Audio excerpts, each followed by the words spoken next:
اچھا، اگر آپ ساتھ یہ بھی ہلکی سی وضاحت فرما دیں، حج بدل کرنے والے کے لیے ضروری ہے کہ اس نے خود حج کر رکھا ہو؟ جی وسیم صاحب، اس میں دو ہیں پہلو۔ ایک تو یہ ہے کہ ایک شخص اپنے والدین کی طرف سے حج کر رہا ہے، تو ایسی صورت میں اس کے لیے ضروری نہیں ہے کہ اس نے پہلے حج کیا ہو۔ اگر وہ والدین کی طرف سے حج کر رہا ہے تو پھر اس کا اپنا پہلے حج کیا ہونا ضروری نہیں ہے۔ لیکن اگر وہ کسی اور کی طرف سے، والدین کے علاوہ کسی دوست، کسی اور رشتہ دار کی طرف سے کر رہا ہے، تو پھر اس کے لیے احادیث کی روشنی میں بھی اور اسی طرح جماعت احمدیہ کے جو ارشادات، خلفاء کے ارشادات ہیں، ان کی روشنی میں بھی یہ واضح طور پہ موجود ہے کہ پھر اس کے لیے پہلے اپنی طرف اپنا حج کیا ہونا ضروری ہے۔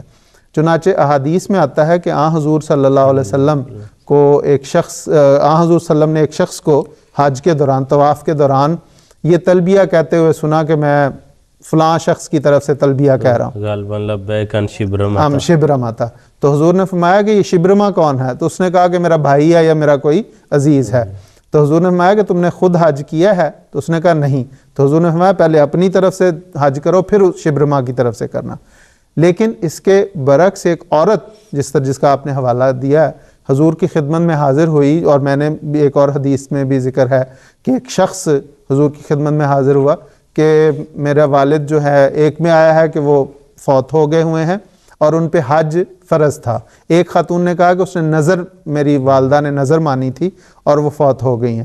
تو حضور صلی اللہ علیہ وسلم نے فرمایا اور میں ان کی طرف سے حج کر سکتی ہوں؟ حضور نے فرمایا کہ ہاں بالکل، اگر تیرے والدین پہ کوئی قرض ہوتا تو اسے ادا کرتی یا نہ، تو وہ تمہیں کرنا چاہیے۔